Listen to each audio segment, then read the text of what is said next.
What's crack-a-lackin'? Welcome in to My Mind is a Weapon Fantasy Football Show. Welcome into another episode of My Mind is a Weapon Fantasy Football. I am your host, Sleazebomb. Today is the day my final running back rankings are dropping. This is going to be my top 36. I'm going to break down a little bit on each player offensive line. I'm going to give you their schedule against the running backs versus season. And we're going to have a couple that I think you don't like, but I'm going to explain why. And I'm going to show you why last year as well on one of the players that a lot of people are high on that I am not. Now, before we dive into it, guys, make sure, as always, you hit that like and subscribe. All the support's appreciated, whether you listen on YouTube, Apple, Spotify. I can't thank you guys enough. And also, at the end of the video, it will be pinned in the comments as well, is our Discord, the Patreon Premium with me and my host, Big Draft Energy. We just hit 150 members and is growing at a rapid rate. We help you guys cover everything in fantasy football, from best ball, redraft, dynasty, one-on-one trade talks, revamp your roster, trades, every dynasty player value. We even do roster reviews, one-on-one drafts with you if you need. So everything you need is covered in there, and all the support you guys have shown the Patreon as well is absolutely amazing, guys. And let's dive in to my top 36 running back rankings for 2025 in fantasy football. So if you guys are new to the channel, this is my running back board here. Ballers tier at the top, tier 1, tier 2, tier 3, tier 4, tier 5. And then you're going to see Brian Robinson in the corner here at the video because we don't know the stance of what is going to happen. So I do not have him ranked yet. I will update that as it goes through here.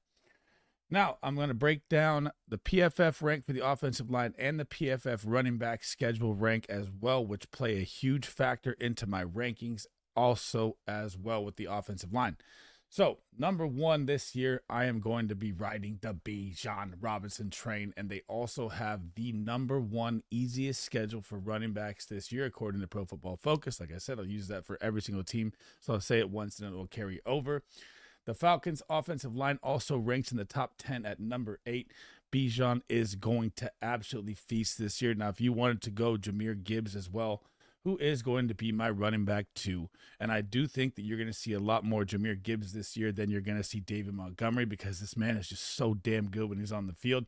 I'm okay with going either one. This is like a Josh Allen, Jaydon Daniels situation.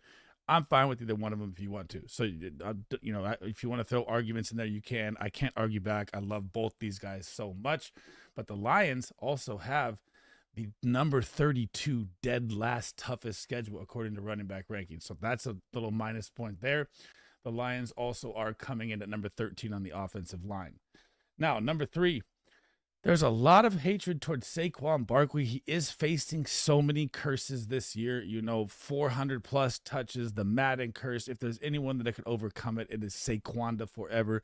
And this man wants to break every single record in fantasy football, like he said. So again, this is another guy with all three of them. These three running backs, I'm okay going any single one of them you want. Now, the Eagles' offensive line, number 1 PFF rank, right? Best offensive line in football. That's what you want behind Saquon Barkley, 100%. Their schedule on the season comes in at number 19 versus the running back. And you're going to have Jalen Hurts probably still in 10-plus touchdowns with the tush push again. Number 4, and this one's scary, but I'm not fully buying into the scared yet. He does have a calf issue right now. It is Devon, my guy, the Hurricane A-Chain season. The Miami Dolphins, you can look at their offensive line rank, which, you know, is not going to be great, right? The Miami Dolphins are coming in at number, 25 on the offensive rank. And their schedule, they're also coming in at number I'm trying to pull both number 9 at the same time. So number 9, easiest schedule, offensive line rank, not that good, but where does Devon A-Chain thrive? In the passing game. Now, Jonnu Smith is gone across the middle. They have Darren Waller in. Tyreek Hill, who knows what's going on with him? There's a lot of drama with him. Jaylen Waddle looks great. Devon A-Chain could break the running back reception record this season. I still have him as a top 5 running back, and if he falls because of injury, like late second, this man is going to feed families and win fantasy championships. Number 5, the biggest risk reward of them all, Christian McCaffrey. I mean, he's going about the 1.14. Is he one of the most biggest injury risk there is? 100%. Could he win or lose you your season in the first round? For sure, 100%. And all reports are that he looks 100%, but that was the report last year as well until he went down. So, I mean, tons of things to think about with Christian McCaffrey here. The 49ers schedule comes in at number 5 for the running backs. Their offensive line comes in at number 12. So, and they have the number 2 easiest schedule overall. So all the signs are great. And if you want to take the shot on him, I'm not against it. The man could give you the best return on investment probably of any running back in the first round if he stays healthy. That is a major if. I'm a 49er fan. You can see behind me. I'm not going to give you any bias, say he's going to be healthy because that would just be stupid. But I do have him at running back 5. And this was like a flip-flop for me. I had Henry at 5, then Christian McCaffrey at 6. I went back and forth. You could go either one. This is the baller tier. These are all the stud running backs for me. Now, when you're looking at the Ravens this year, Derrick Henry says he wants to rush for 2,000 yards to be on an Adam Sandler movie, right? So, I mean, let's just throw that in there as a little joke. Now, the Ravens schedule, they rank 28th versus the running back. So it's a very, very tough schedule they face. Their offensive line as well ranks in the middle of the tier at number 17. But their defense was terrible last year. They went out, drafted great, got free agents great. Their defense is going to be improved. They're going to have the ball more. They're going to be running the clock out more. And they're going to feed King Henry a ton. Father Time is not knocking on this man's door yet. I still love Derrick Henry this year. That is the end of tier 1. Heading into tier 2 here. Bucky Irving, this guy could have top 3 upside this season. You saw in the preseason how they're going to use him out the backfield in the passing game as well. Absolutely solid. The Bucs offensive line coming in at number 6, and Tristan Wirfs avoided the pup, which is absolutely huge. That is their monster left tackle. We don't know if he'll be there week 1, but at least it's not a 4-week injury for him. And the Buccaneers also have the 10th easiest schedule. This is all stuff you want to see. I think Rachaad White is phased out more this season, possibly a trade candidate. You still got Mike Evans, Emeka Egbuka, who's going to explode, K-Dot and across the middle, Baker Mayfield. Liam Cohen's out of town, but Josh Grizzard, the new offensive coordinator, does come from in the ranks of the Buccaneers, so he does know the system very well. And I think Bucky Irving is one of my favorite picks this year at running back. Number 8 is going to be Josh Jacobs. It's like people forget that this man can carry 300-plus touches and carry you to a championship. It's like the most untalked about fantasy football player across social media. It blows my mind. The Packers offensive line comes in at number 14. The schedule they are facing this year for, ranking-wise here, they at both number 14. So you have to look who's behind him, right? Marshawn Lloyd. This guy can't stay healthy all year long. Jordan Love last year, they had to lean on Josh Jacobs because he blew his knee out week 1 in Brazil, and everyone thought his season was over, and he played through the injuries hampered. What do? They go out and they get Matthew Golden. They get Savion Williams, 2 wide receivers they drafted in round 1 and round 4. And the Packers led the NFL in drops last year. The situation is absolutely amazing for Josh Jacobs. I feel like he's undervalued and should be drafted higher this year. Number 9, I'm tired of this, Kyren Williams. I mean, every year on my show, every year on Twitter, everything is, there's going to be Blake Corum, there's going to be Jarquez Hunter. You give him more touches. Dude, Kyren Williams been a back-to-back running back 7 back-to-back years. He got his contract extension, just like I said would happen. I battled with so many social media content creators on this. Feels good to be right on this one. Now, when you're looking at this year, last year, they give me these inefficient metrics of Kyren Williams.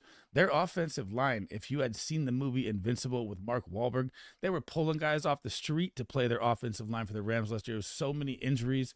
He still thrived to be a top 7 running back. Their line right now coming into this season compared to last season, right? Now they have a top 11 line. And their schedule is number 15. All of that is good sign. They add Devontae Adams. They're not going to be able to stack the box against Puka solo out there by himself. Kyren is going to feast this year and is undervalued. Number 10, going to be James Cook, another guy in the same situation as Kyren Williams, just got his contract extension, the most guaranteed money for a running back in 5 years, which is bonkers. And he wants to be the 3-down back. That is his goal. Last year, he was a top 10 running back with 49% snap share. Now, the touchdown numbers, will they regress from 18? Yes, of course. I can't really argue that. But you have to look at the situation. They add more wide receiver depth to the wide receiver room. Or you could say Elijah Moore, Joshua Palmer. I have Keon Coleman in for a big, big breakout. And their offensive line is massive. They rank at number 3. And their schedule versus the running back is 22nd. And they're favored in every single game with the most expected points on the season. How can you not like James Cook? Now, number 11, I'm lower on than most people here. There's going to be Jonathan Taylor. He's drafted very high. I do not like the ADP. I do not like the return on investment. I think the Colts are in shambles. But when you look at their offensive line, it does rank top 5 at number 5. Their schedule versus the running back does rank 15th, so all of that is good. But they've got so much turmoil in-house with Anthony Richardson, Danny Dimes at quarterback.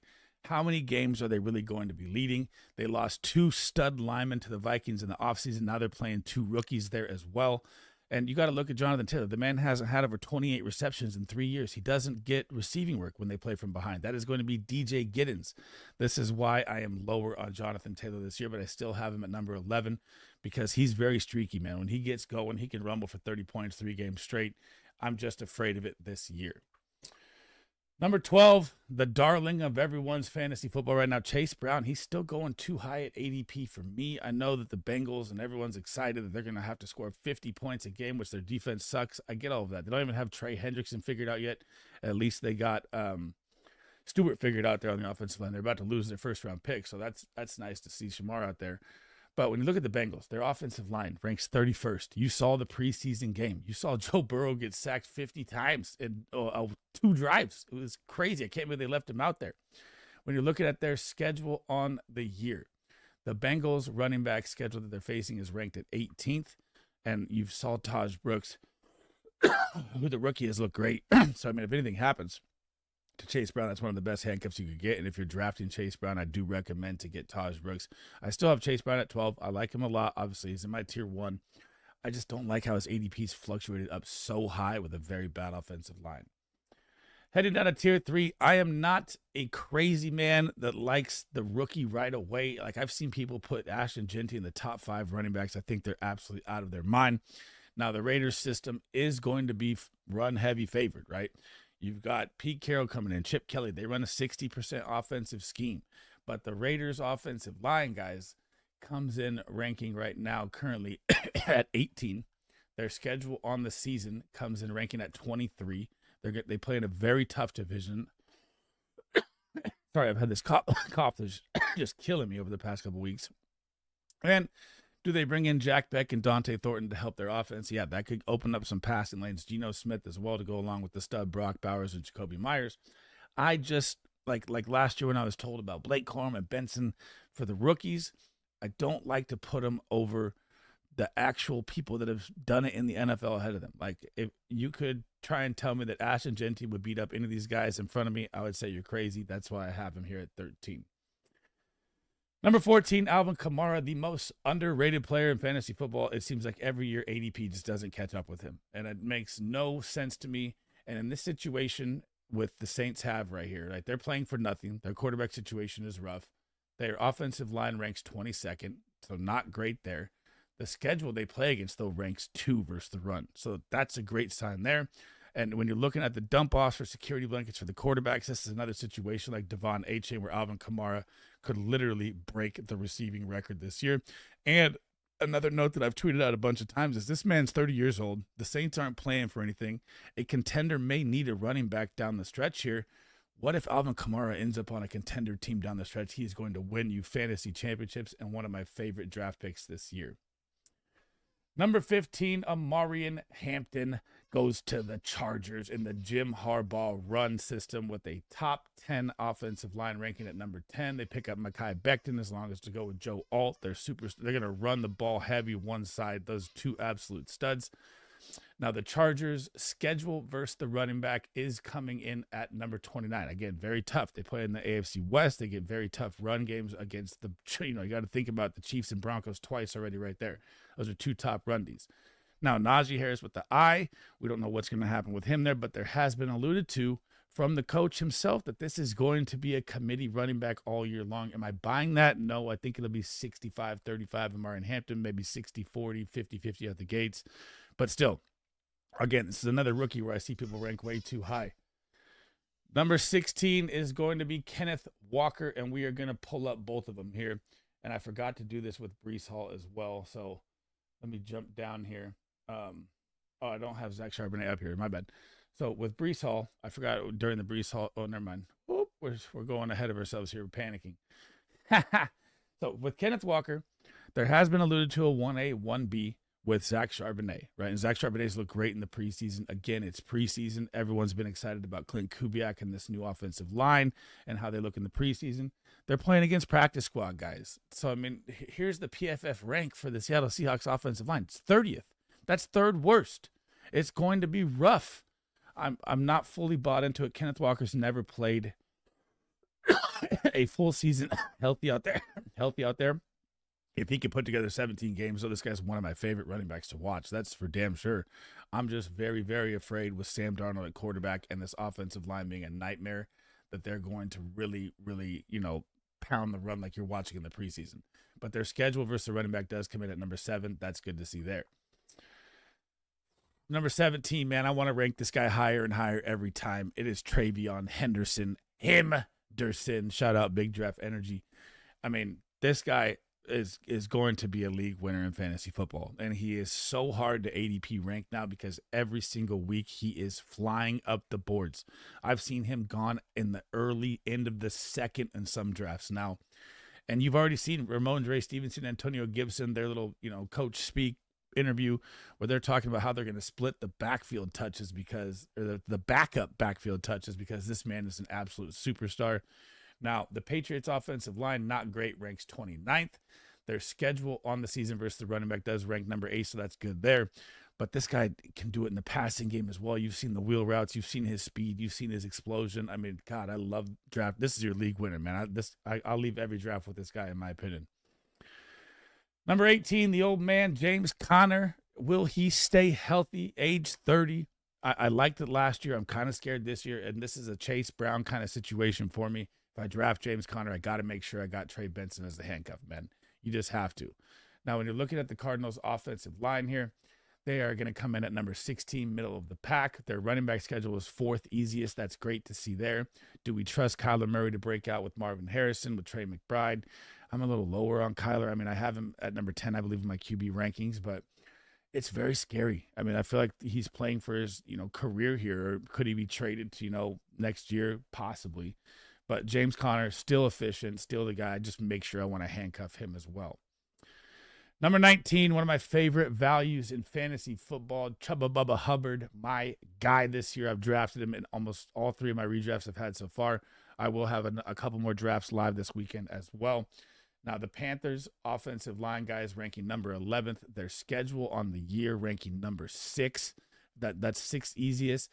You got to love this. And they add Ted McMillan. They could send Adam Thielen out, which would open up more for Ted McMillan to the Vikings. There's a couple of trade talks going on today.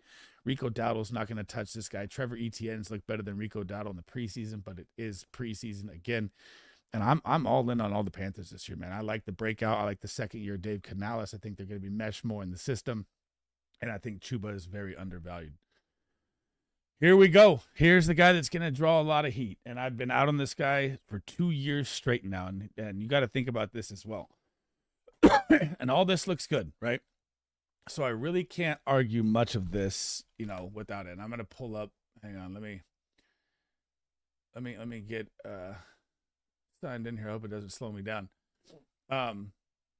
So the Jets offensive line, right? They are going to come in ranking at number 9. I'll pull it up on my phone. My PC is kind of panic mode, right?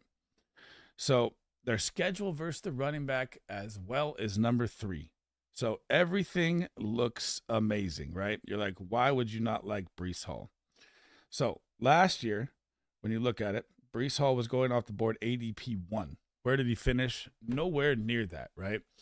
Now he's going off the board 3rd round. He's not going to finish anywhere near this again. They could say Justin Field comes in. He's the check down king. I did a full tweet on his check downs. He's also checked down at a higher percentage rate for wide receiver screens as well. So all those numbers don't really match up with the check down rate.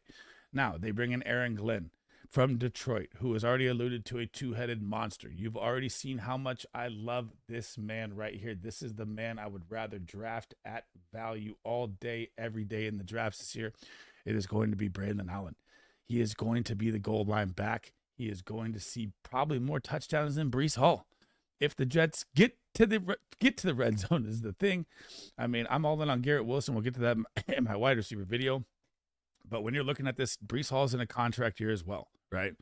Now, they've also alluded to if they're not in contention by the trade deadline, that Breece Hall could be moved. They don't see this guy as the future either way. That is why give me Braylon Allen in every single draft, because, man, if Breece Hall is traded, and I don't think he's going to have a good year either way, Braylon Allen is going to be your league winner, and that's why I have him at running back 34. R.J. Harvey coming in at number 21. Some reason the Broncos decided to list him as fifth on the depth chart. You guys, you don't fall for depth charts in the preseason. They mean absolutely nothing. The Broncos have the number 2 offensive line behind the Philadelphia Eagles. They also have the number 1 defense rated.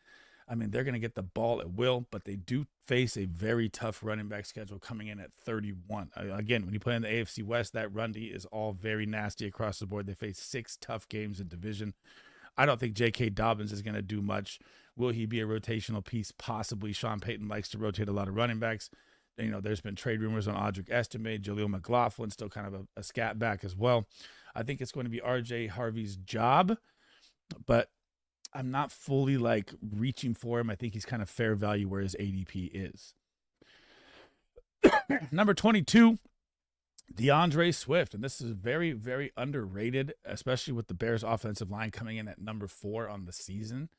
Now, there's been a lot of trade rumors too. So Brian Robinson to the Bears has been a thing. Kyle Manunjai, they also picked up, Royce Freeman right now, which is a weird signing for them.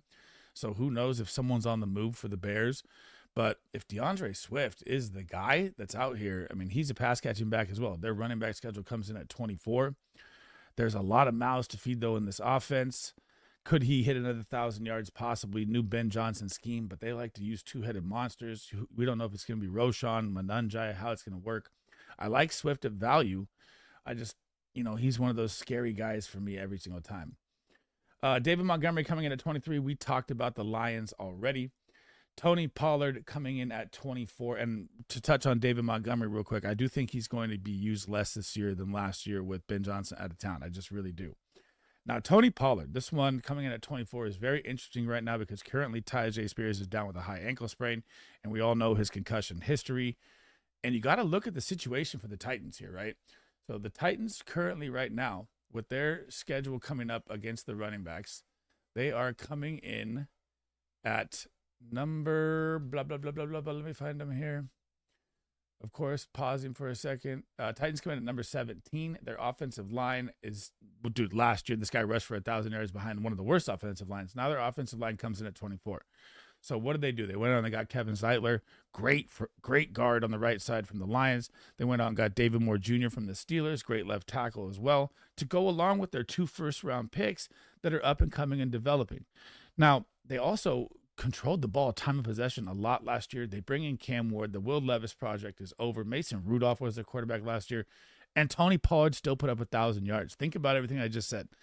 Now the situation's way better. Tony Pollard could be an absolute league-winning value here at where he's picked at, and is great value. I swear he's one of my favorite picks. People forget he's Tony Pollard. I like him a lot this year at number 24. Now, this cough, man. Number 25 and number 26 are going to be done together. The Vikings, they did go get the 2 pieces from the Colts. Their offensive line is going to be massive this year. It's number 7 right now ranked. The Vikings versus their running back schedule comes in at number 26. Now, do I trust Aaron Jones, who has a laundry list of injuries that is ongoing forever, heading into plus age 30? Not really. And if the Vikings are going to try and contend, I do think they're going to save Aaron Jones a little more. They've already alluded to Jordan Mason being all the goal line back work. He's looked great in the preseason. I'm a 49er fan. I know how good this man is. I would rather draft Jordan Mason as my league winner at value this year over Aaron Jones. And I'm going to stand on that all year long that Jordan Mason is going to outproduce Aaron Jones this year. Number 27, if you want to make this pick, it is up to you, and we'll do both of them. These are 2 of my scariest picks back to back. Joe Mixon right now with a double foot bone fracture. The updates have been really sketchy. He's doing a lot of, weird cryotherapy, weird stuff that's going on with his foot. They say he's going to miss week 1. Some people say he's going to miss the season. He is 29, turning age 30. Do I think he's going to, be out there, and could he survive with the Texans' worst ranked 32nd offensive line? Yeah, he can thrive in the pass game. He's a do-it-all back. He could still be relevant. They have the 12th ranked running back schedule as well. I am just avoiding the Texans running back room at all cost. I mean, I'm not going to have Woody Marks or Nick Chubb or Damian Pierce or any of it. I'm staying. Their offensive line is terrible. I'm staying away from all of it. The answer is C.J. Stroud and Nico Collins. And Isaiah Pacheco, number 28. I mean, you just saw the updates. The Chiefs are looking for a running back. If they were looking for trading or acquiring a running back, they don't think Isaiah Pacheco is the guy. He's coming off a major injury that downgraded Jaylen Waddle's career. 2 years Jaylen Waddle had to play down with the same injury. This man's a freight train running back. His injury risk has got to be damn near 90% plus. I am so afraid of drafting Isaiah Pacheco this year. If you want to draft these two, again, that is on you. I will not be touching them this year. Number 29 is going to be Caleb Johnson, and we'll talk about them both. Jaylen Warren as well coming in at number 35. Now, why do I like Caleb Johnson better? Because he's going to take on the Najee Harris role. Najee Harris had 300-plus touches last year, still had 1,000 yards rushing. And you've seen Jaylen Warren in the preseason. He's had one of the worst preseasons I've ever seen. Fumbling last night, falling all over the place. It was a quick in and out. Now, you do have Arthur Smith here, so you know he's going to use 2, 3, 4, 5. This guy's an offensive freaking coordinator nightmare to deal with as a content creator of fantasy football, period. But I'm going to bank on the guy that is going to get the red zone touches, and I'm going to bank on Caleb Johnson, the rookie out of Iowa. And he had a slow start to preseason one, but he's looked good in the past too. So, I mean, it's not bad. The Steelers' offensive line comes in at number 21. Their schedule on the season versus the running back comes in at number 21 across the board. Same thing there. So I really don't love drafting either one of them, but I had to take one. It is going to be Caleb Johnson. And we got, God, this cough. Another one of the same situations here with the Giants. Tyrone, Tracy, Cam Scatterbo. Again, if you want to take the shot on any of them, that is completely up to you. The Giants' schedule comes in at number 27 versus the running back. Very, very tough schedule. Their schedule overall comes in at number 1 on the season.